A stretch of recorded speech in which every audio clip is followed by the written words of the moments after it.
am. Okay. So go ahead, Claudia. Okay. So that last slide, that first slide, would you want to put that up? Okay. She's so organized. Well, yeah. She is organized. So this says my favorite art, my fiber arts are an expression of what is near and dear to my life, which is God, family, home, garden, animals, and the New Mexico roots. So you wouldn't know. Come in.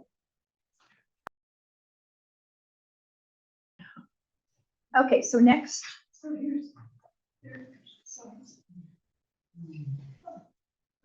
So I began with Los Alamos, New Mexico, which I was 4 years old. There I am, with my brother, mother, and father. And we went to Los Alamos right after World War II. I was a couple of years after World War II.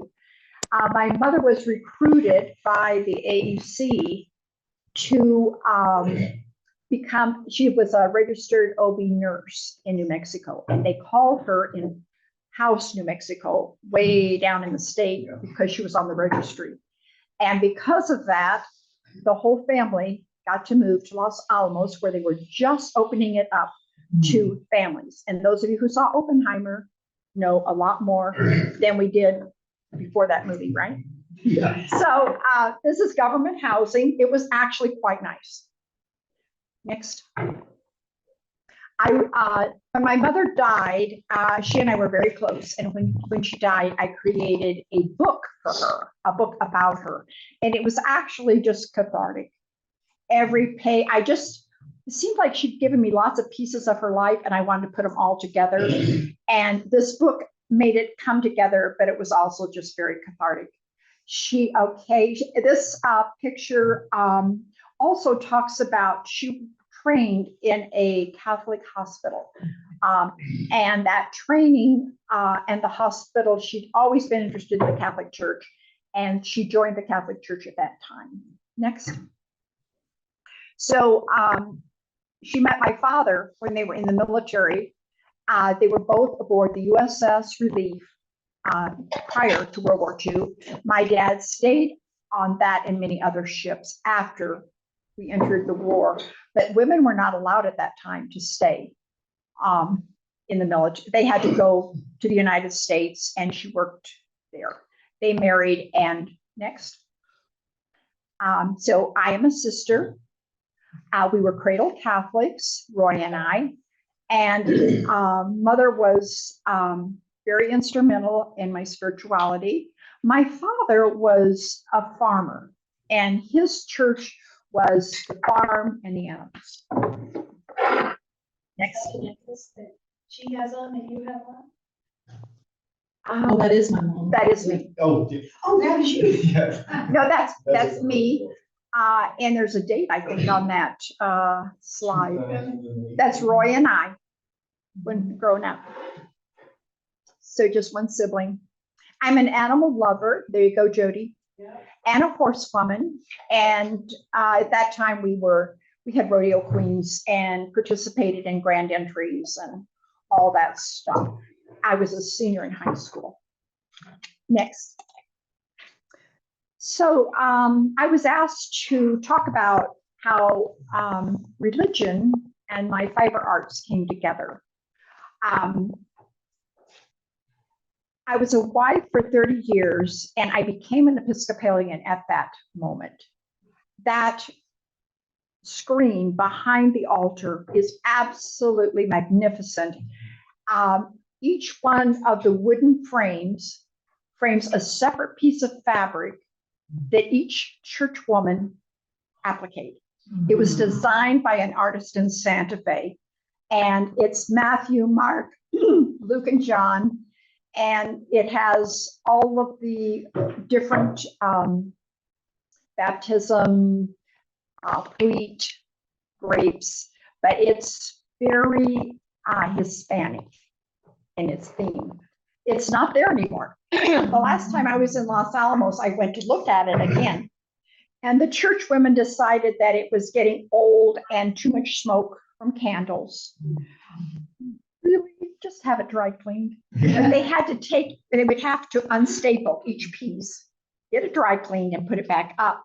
And instead they put wood behind it. And each woman who did the square got to take them back. So now I'm an Episcopalian. Next slide.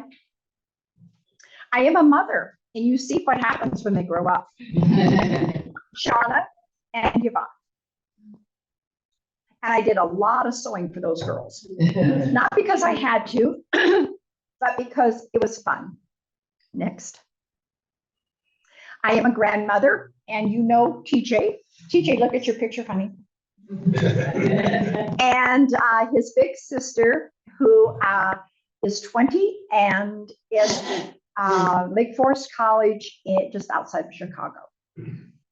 Next. I'm an art teacher and art educator, and I taught in college, adult education, elementary, and junior high school. And this on the left, we were making 1,000 cranes to commemorate Hiroshima and Nagasaki.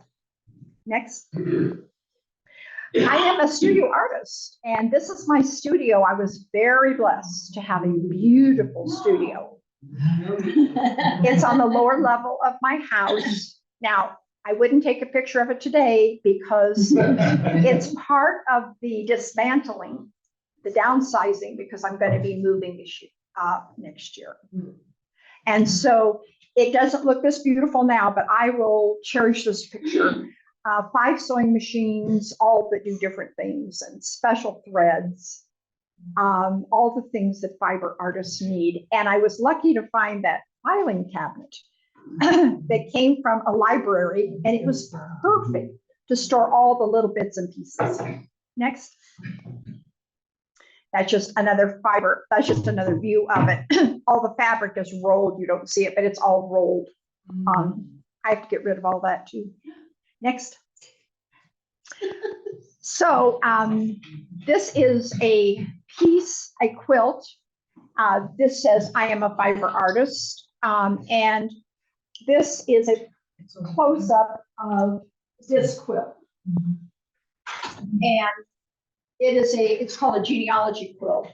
The back, you'll see more of it, but the back of it is finished also. And it talks about all of the women whose shoulders I stand. My grandmother, her great aunt, and I'll give a little more detail on that. Next. So yes, my fiber arts and religion have come together. This is an altar cape, St. Luke's Episcopal Church right down the street. During the reign of Father Douglas. The rain. Oh, that was, Well, I don't know. That just slipped out. It's a kind of folk art in style, and it has Matthew, Mark, Luke, and John, and many of the symbols. They don't show up completely. Next. A little more of it. Next. Of course, I put a horse in there.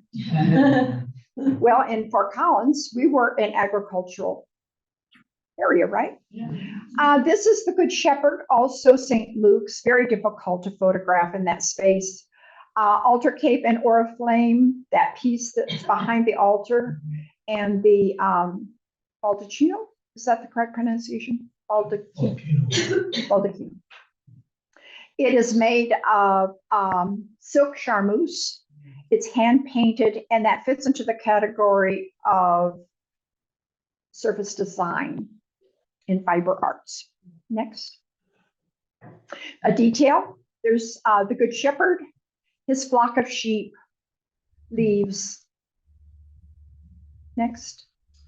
man, I want to stay on that one forever. Look at that.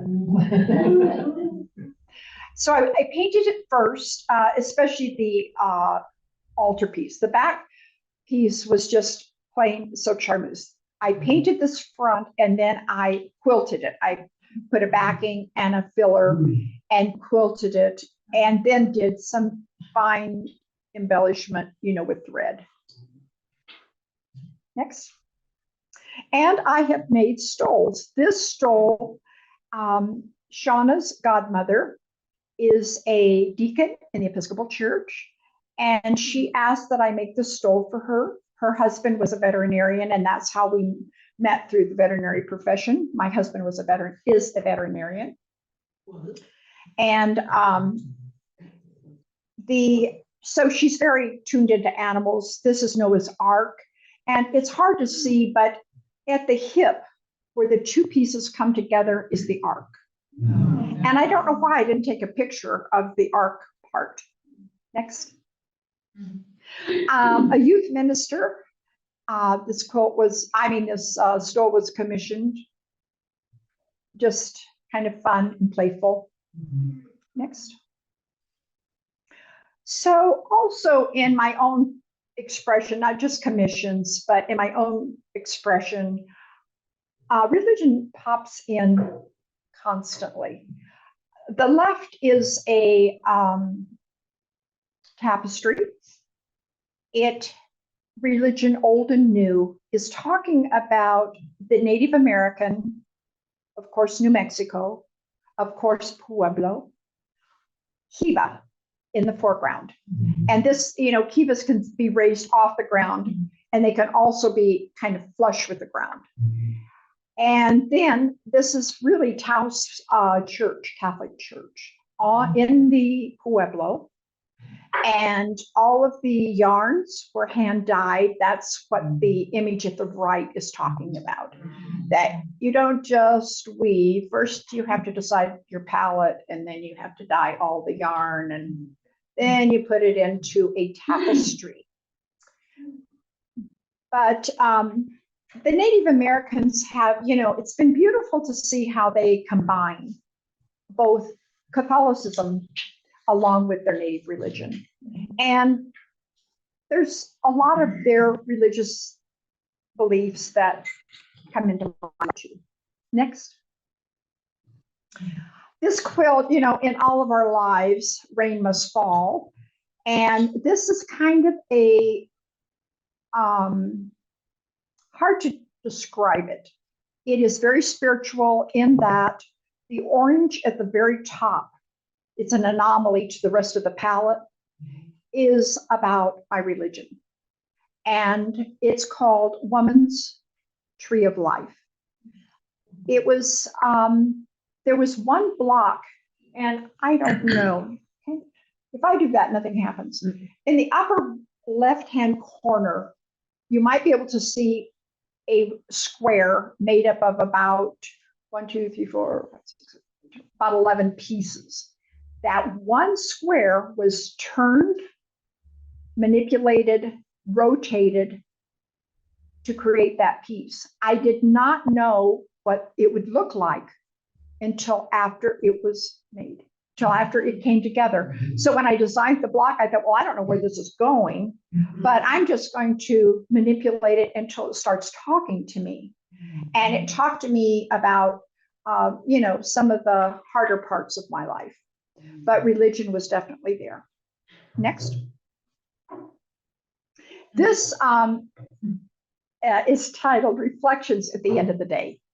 I have this wonderful method of self-soothing, which is called my tub. And when I was teaching, I'm a single woman. I'm in an alternative school, very demanding. I love the kids, but the children aren't demanding. But all the politics and all the other pieces are very demanding. So I would pull in my garage, shut the garage door, and at that point, I would start taking off my clothes, which were full of paint and glue and everything else, dropping those in the laundry room and maybe picking up a glass of wine and going directly to this room where I have that Madonna, which of course is my Catholic background. But then, of course, it would look like it came out of New Mexico also. And I have this quilt is actually morphed. I went to a workshop where a woman wrote script about the quilt, all over the quilt. And this now has writing all over it. And it just down in the water, it says something like, oh, my bath, it's the most wonderful place when I get home from work. This is where I let all of my angst go. This is where I relax and know that tomorrow will come. It's kind of an interesting concept. Next. This is Mother Earth and Father Sky. It's a small piece, all hand dyed and hand stamped. It's the native piece coming in where Mother Earth, Father Sky, and That Which Lies Between is the full title. So maternity, mothers and babies, and just life. Next.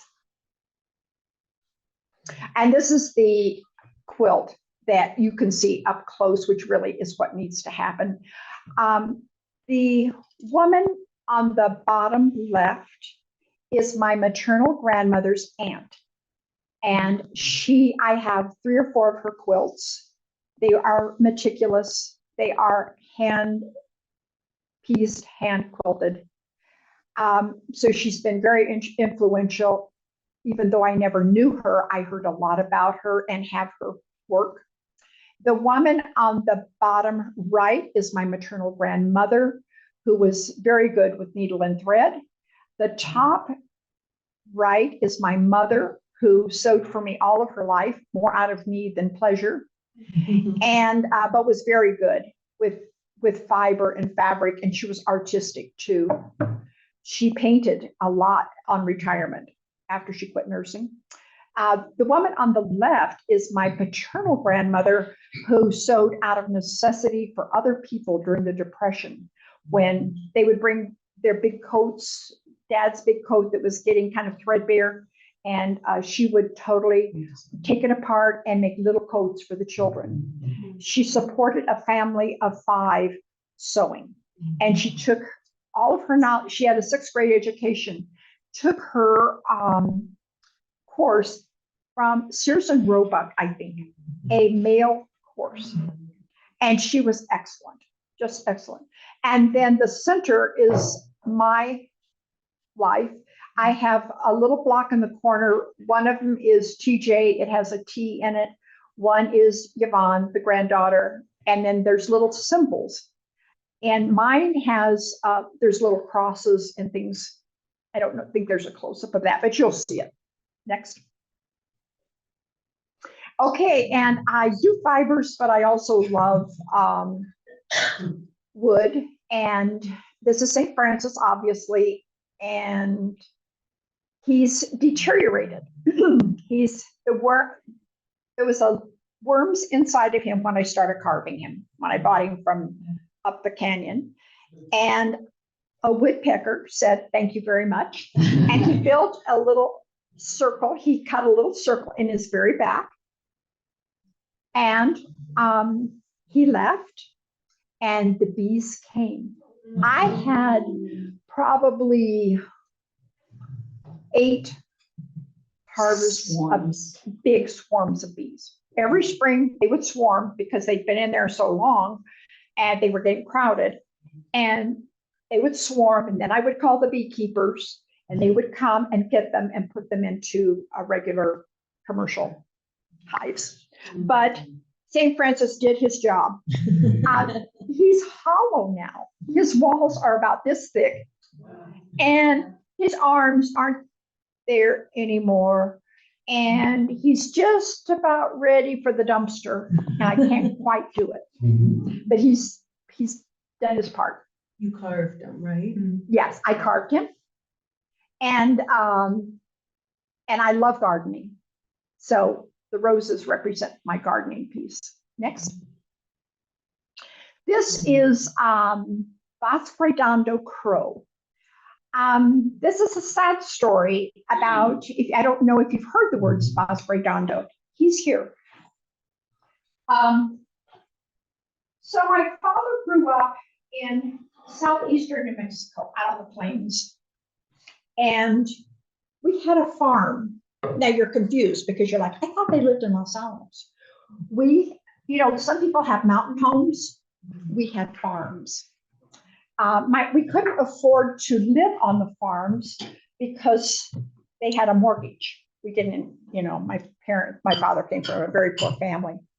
And so we had these farms, and one of them was just a half a mile from Bosque Redondo. Bosque Redondo is the place where the Army, U.S. Army, marched. First, they started in Arizona, in the Navajo area. Wasn't a reservation then. And they killed all their sheep. Then they burned their hogans. And then they made them walk from Four Corners area all the way to Fort Sumner, New Mexico. And this is just half a mile down the road. I knew about it all my life, and I knew the story. Yeah, you can pass that around. I knew the story, but just recently, within the last 10, 15 years, they have created a beautiful museum with the aid of the Navajo people. They approved the wordage and what was in it. And now the Navajo people bus their teenagers there to talk about, do the Boy Scouts, to tell them the story. So I am visiting, and I'm looking down at just outside the building at a normal walkway. And there is a rock because the Pecos River is right there. And it has clay, 2 different colors of clay, apparently, because this rock came from the Pecos. And it's just sitting there, and I pick it up, and it looks to me like blood spilled on the rock. And I'm very moved. I pick up this rock and I go, "You're going home with me, baby." And when I got home, I said, "I've got to build a crow to carry the rock." Why would I build a crow to carry a rock?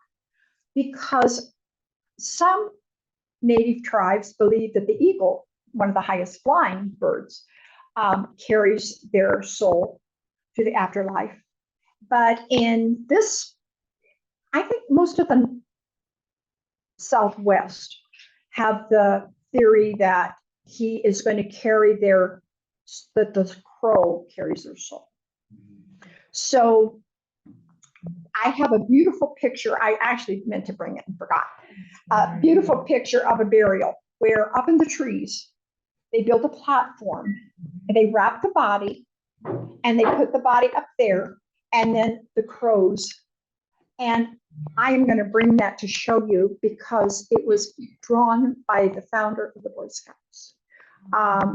What's his name? See? Okay, I have one of his original works about the crow. So I came home and I said, "Okay, Claudia, you're a fiber artist, so he has to be made out of fabric." And I looked in my stash, too extensive, and said, "Guess what? I've got this kind of faux leather. I think I could do it." So I got a coat hanger and I got some batting and I got some electrical tape to cover his feet. And he came together like instant. I think I made him in a day. Some of these pieces I worked months on, 6 months, 3 months, who knows? And so I said, well, he's got to have a twig. And so then I went to the reuse store. This was a wooden bowl. And I said, that'll work. So it's interesting how those things evolve. Next. Nacimientos is the Spanish word for the nativity. So I have a coyote fence. That's very New Mexico. And all of my people are in their native blankets. And baby Jesus has a beautiful little painted cradle, a cradle board. You can't see it. Next. I do love clay. I meant to say that I do love clay. And right out of college, I had to make up my mind, are you going to have a dirty studio and be a ceramic artist, or are you going to have a clean studio and do fabrics? And I said, oh, I better just do fabrics. But I love working in clay and still do occasionally. This is a hooked rug. It's called The Door Always Open. Now, from this point on, I'm kind of deviating from the religious aspects. I've kind of covered a lot of the religious pieces I've done. And this piece and the following pieces talk about who is a fiber artist. My email is claudia.fiberarts.com. And you wouldn't believe, everybody says, so what's a fiber artist? And I'm like, oh, well, there are people who work with fiber. And they're like, really? Fiber? So this is all of the things you've seen are fabric art except the clay. This is fabric art, three-dimensional. And this is an original hooked rug. I designed it myself and created it. And it's called The Door's Always Open, which talks about how much I love hospitality, which is a chip off the old block. My grandmother, her mother were very big into hospitality. Next. And of course, that's Fiesta ware, right? And I'm a weaver.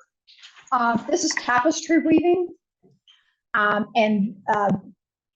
Tapestry weaving is weft base. That means that you don't see those white vertical lines. You only see what you throw across in between. So the one on the right, I did as a learning project with a Chamayo Spanish weaver, Mr. Trujillo, Jake Trujillo. And the Trujillos, if you've ever been to northern New Mexico, are very famous for weaving.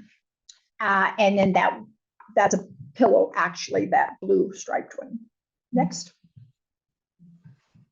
And this is a funny little loom that was given to me, but I did use a great big 4-harness loom also. I wove yardages, and this is multi-harness, meaning that the thread goes up and down, all different. You know, you lift one and it goes over 2 and under 3. You lift the second one, it goes under 3 and over 4, you know. And this is an example of yardage that I made and created this, Sean, would you put that in? So it's called a cocoon, and it's rayon. And the shiny pieces are rayon and everything else is wool. And it's hard to see in this light, but there's a definite pattern in this black, and you can't quite see it in the light, but it's very wearable. I've worn it a lot. Very enjoyable. You can wear it with pants, you can wear it with a dress. I just have to get the pads right. Wow. Oh, and so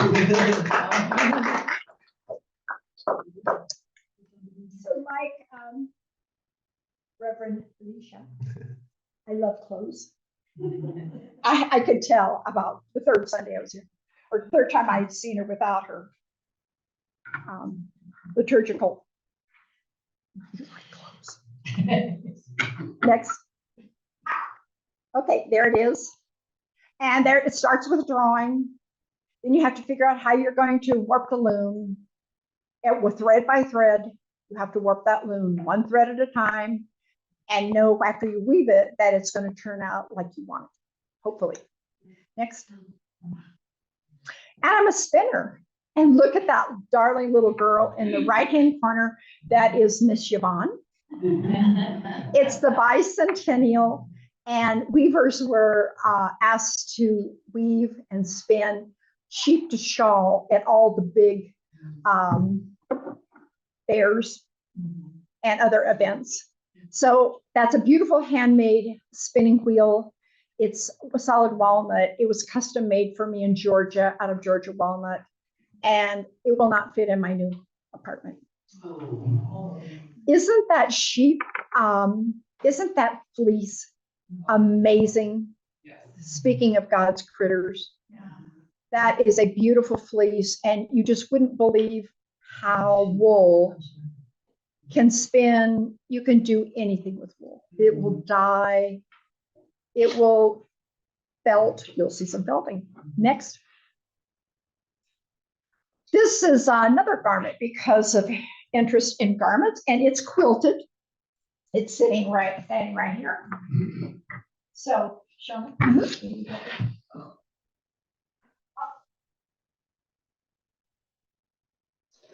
So it was designed for jewelry, obviously, and it is quilted to a,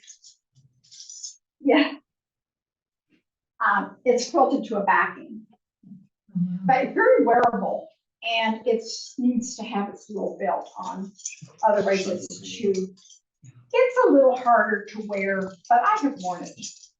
And original pattern, quilted, little silver buttons. So it was fun. Turn around. It's creative. Little business. Gotta have the right place. But thank you, Steve. Isn't it great to have your family so helpful? Next.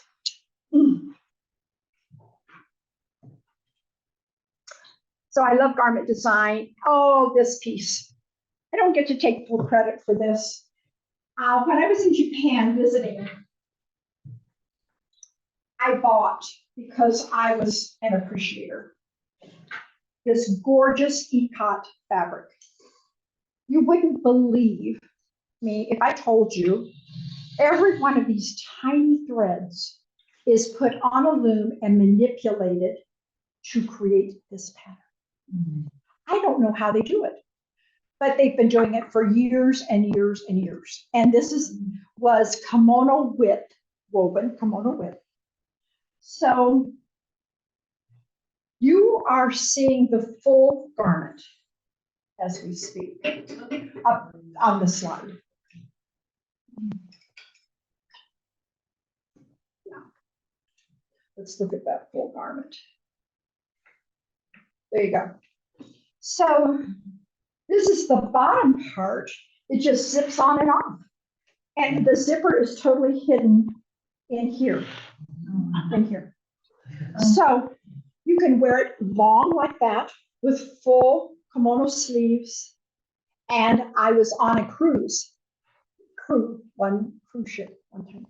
And I worked for evening. It was fun. And these are the sleeves. So they're zipped on right here. So these sleeves zip on, and you can be very formal, and you can wear it short with long sleeves or long. And then there is a short sleeve. These are the little short sleeves. And you'll see it probably in the next slide. Yeah, we did another slide. But this inside is all symbolic and little pockets. And I did this fabric.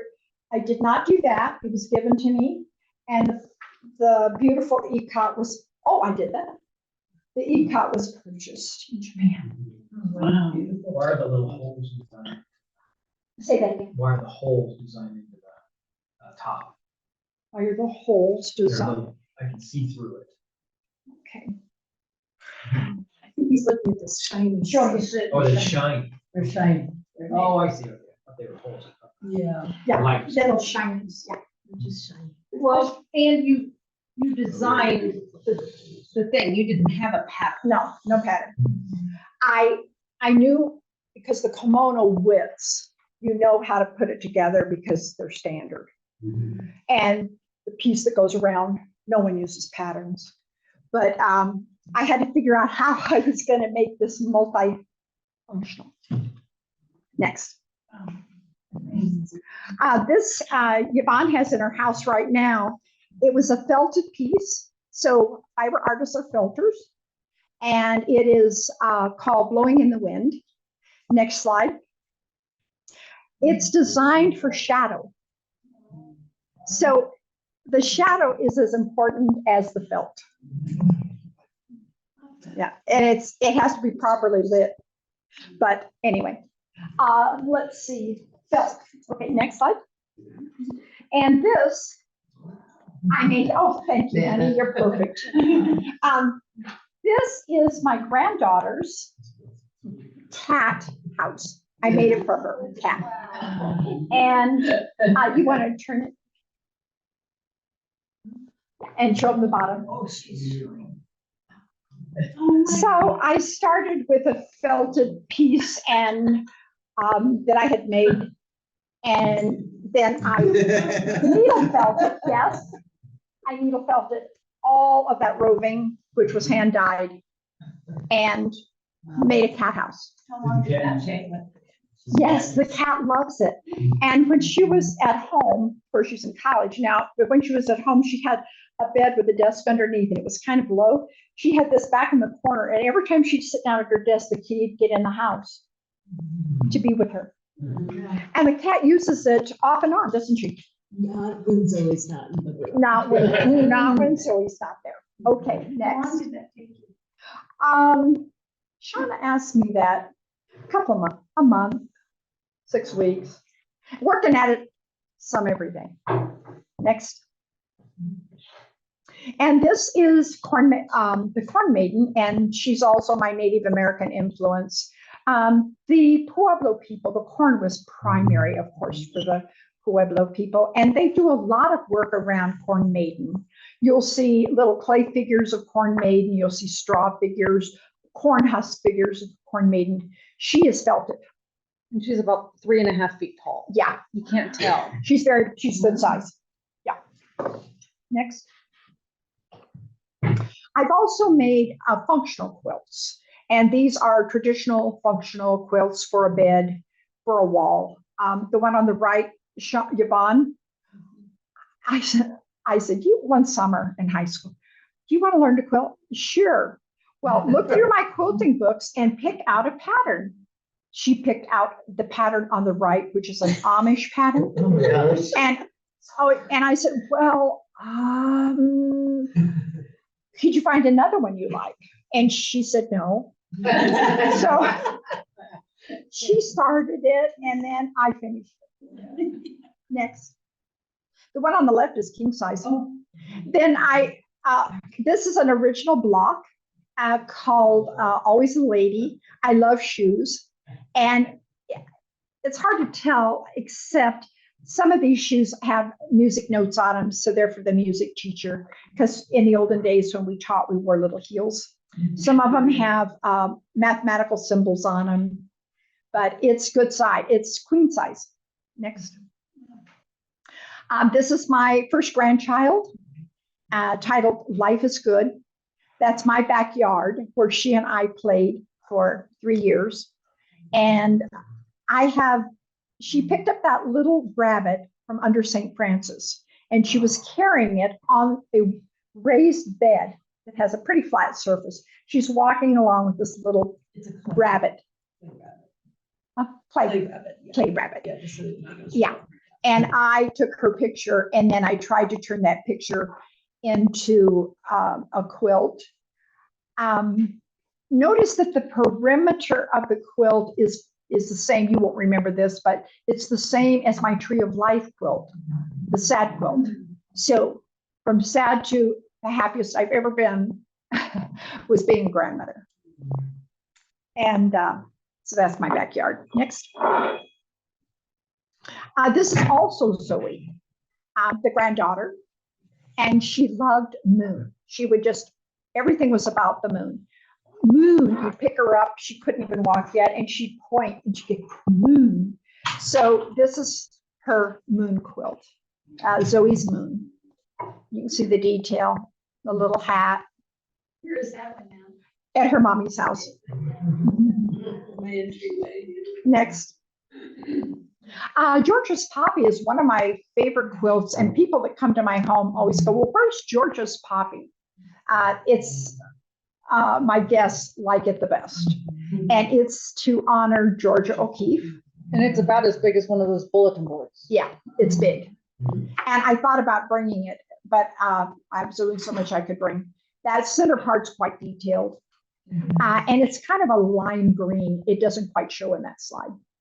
Next. So I get political too.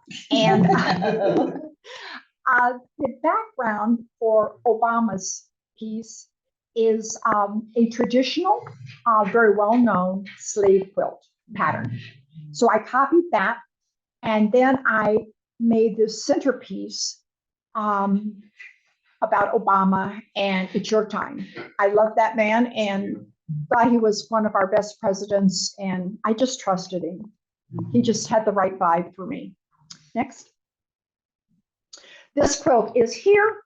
This is Keki's Game of Life. Keki was one of my standard poodles. I had standard poodles, 2 of them. And there's a park behind my house. This is my house, kind of, but you get the idea. And the poodle, and these are the things we saw when we went for our walk. There's a pond and with some sculpture, and there I am. You can tell who's in charge, right? Next.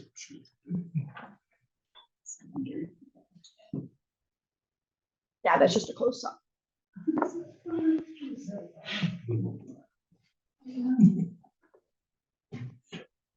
Next. This I did for a baby gift. They had 2 little boys and they were going to have a third. And I made this for his nursery. Next. Hopscotch, the balancing act. I was going to do a whole series of games that I played as a child. I did this one and never got down the road, but this is just talking about how difficult it is to keep balance in your life. Next. Doors and windows of the Southwest, speaks for itself. All hand-dyed fabrics, quilted. It's a quilt, a small quilt. Next. Next. Where would you do your dyeing? Do you have a tell thing? I like to dye in workshops where everything is controlled. It's hard to dye at home because I have to use Procyon dyes for a lot of it. And the Procyon dyes you don't want in your kitchen. And you really don't want, they're okay in your garage if you're really careful, but you have to be really careful with them. We used them at CSU under vents. Yeah. I have a lot of quilting friends, and one of the women took this picture at Canyonlands. Can you see the vertical lines in it, the stripes? Each one of those stripes was created by a different artist, by one picture. So we cut the picture apart, we passed out the picture, we drew the pieces, like, oh no, I don't want that piece. And you get it.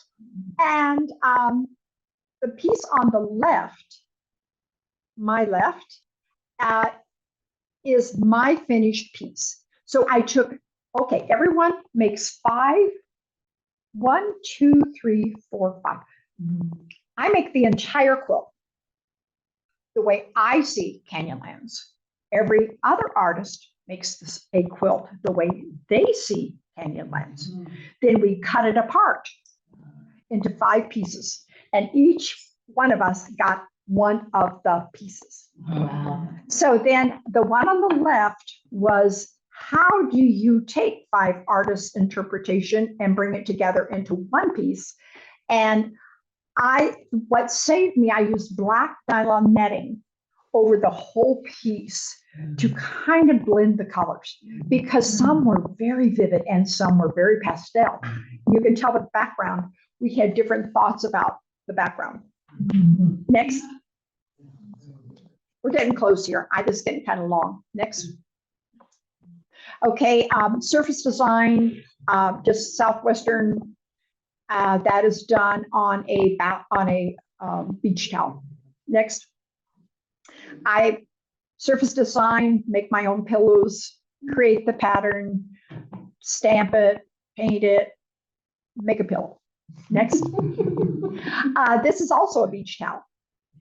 Windows, a window looking at the cactus. Next, another one, just different interpretation of the same idea. Next, and purses. So, yeah, thank you, Shauna. You're just handy as a I'm Vanna White. Vanna White. So sometimes you make purses, but all these things have one thing in common. They're some form of fabric. Okay, I inherited some really cute old-fashioned purse metal, like that. And so then I said, okay, I'm going to make a purse. Well, what am I trying to talk about? As an artist, anybody can make a purse, but you're supposed to have a message, right? So this is power purse, because this purse has power because you can never be too thin. This is made out of Fimo, and she's so thin, her knees are knobby, right? And she's just too thin. That's all. But that gives her power, or so she thinks, right? I can't imagine why I would make something like that. Then this is money. It's a bill that was converted into fabric. So I take a picture of the money, I put it through my printer onto fabric. And this is, these were some motherboards in computer, and you never have too much memory. So she's got a gaze in her eyes because of the money, and she's so thin. And everything is so arty. There's a gallery here. Yeah, power. Next. This is private purse. I mean, what do people, thank you, honey. You're so special. I love this. And I inherited this from my mother too. I don't know where she got it. This darling little piece. There, you can see that better. Okay, so in all of our lives, the front of our house is quite showy, right? We put our best foot forward. And then, but the back of the house, not so much. It has the laundry. And notice that the back door is very simple compared to the front door. And then inside, this unzips. You can see the inside there. Inside, it's the family secrets. Mm-hmm. Next. And this was for Shauna. She loves turtles, loves reptiles, and this is turtle one. So I working three-dimensionally, I don't do very often, but that was fun. Next. Florence. So when I went to Italy, I was very, very excited about the windows. Walking down the street is just magnificent. And clothing. They were just the most beautiful designs. And so I said, I don't know what I'm going to do, but I've got to talk about the windows of Florence. So I saved all of my maps when I was a tourist. And when I came home, I made her dress out of the maps. And you can see it. It needs to be seen up close. What am I going to do with all this stuff in my tiny apartment? Next. Okay, more clay. Storyteller. Next. And clay. And she's water goddess. She's out in my yard. She was at my fountain. Okay, next. This is the last piece. Look, I'm on time. And you guys are getting starry-eyed. This is called Spirit Box, and it's about this big. You have to kind of, it's about this big. It has doors. It's a little Victorian. You know how they had those little cabinets? This I bought at a resale store. And when you open the door on the left, you will see the next slide. Inside, there are 2 levels. And of course, it talks about New Mexico, talks about my Native American, love of the Native American. It talks about having been raised on a farm and had farm. My dad, that's a picture on my dad's farm of equipment and under the tree, not in the garage, but under the tree. Go back to the last slide, please. On top, well, maybe we have a picture of it. So the door, inside the door is the picture on the right. And that I'm very interested in genealogy, and that's what I'm going to do more of. I've done a lot. The woman on the right is my maternal grandmother. And the woman on the bottom left is my great grandmother. And the woman on the top left is my second great grandmother. So very important people. Next. And of course, it's got a Santa Fe blue door, right? Next. This is the top of it. There's a little shelf up on the top, and I crocheted these hands. There's a thimble on one, a picture of my mother in the hand of one. And then I'm wearing this garment. That picture Shauna took of me many years ago out by my hollyhocks. The little room that you see on the right is the other side of that box. And it's all about what I wanted in life. I wanted my friends to all come to my house, and I wanted to be the place where we all gathered. And it's turned out just that way. My house has got several art groups and, well, one art group and one Pilates group that meet at my house every month. So it's kind of that hospitality piece. I think we're done, are we? Should be getting close. TJ says he's getting tired. I'm sorry, I've never seen those hands on the top before though. I'll get them down and show them to you. Yeah, next. Yeah, that's, Yeah. okay. So there's my story. And so when someone says, who's a fiber artist? I do basketry. I didn't even include that. So anything that's a fiber. You didn't include that piece either. Oh, No, the weavy thing. This one? oh yeah, this is tapestry. But tapestry not flat, which the pictures were, and tapestry 3-dimensional. And it's titled Windows and Doors. It's meant to be wall mounted. I don't know. Now, what do you do with all this? Your children are like, You have a no, museum. Mom, no, thank you. So they're gonna have to find some kind of home eventually. I don't know what. I've kind of stopped doing fabric art because, first of all, you continue to contribute. We're one of the fastest put it togethers of the 301 quilt group. She just whips them together. I'm trying. Yeah.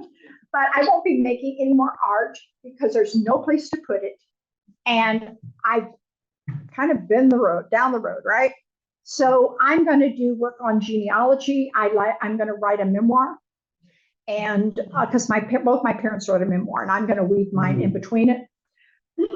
And then I want to volunteer. And you're going to arrange flowers. And I'm going to arrange flowers for us. Yeah.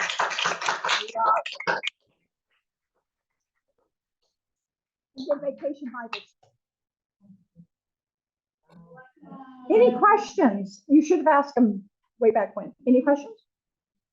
Okay, we're on time. You know what, sheep, those were the little white, such white wool. Ramble egg. I think it's a rambouillet, probably. That's the name of the sheep? The type, The breed. the breed of sheep. Maybe it's just because we were. Yeah, it depends on how dense the coat is. It can keep out the dirt. Yeah. Okay, thank you very much for coming. Good, I'm glad you enjoyed it. Yeah, everybody. And then, yeah, TJ, that is the sweetest thing. It never came to.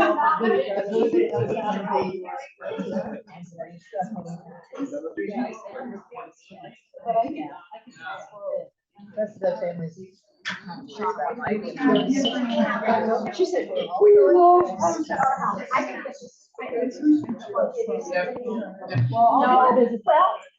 I can eat it. You get your house for 6 months and it's your house. They both want them. Are you sure it's not? I don't know. You know, I don't know. So here's a deck. I have this. You can tell the difference between pro, you know, when you're inside, it's a number of opinions on their wing. But it's just a matter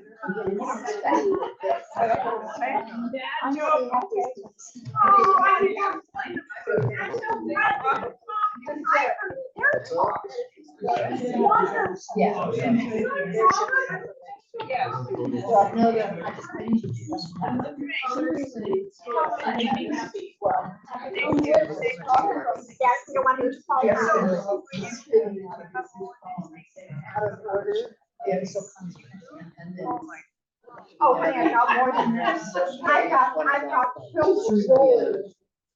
stacks of it. I'll keep it in contact. Yeah. Anyway, we'll have a wonderful Thanksgiving. Thanks, you too. I noticed that your home church, I'm prayed for today.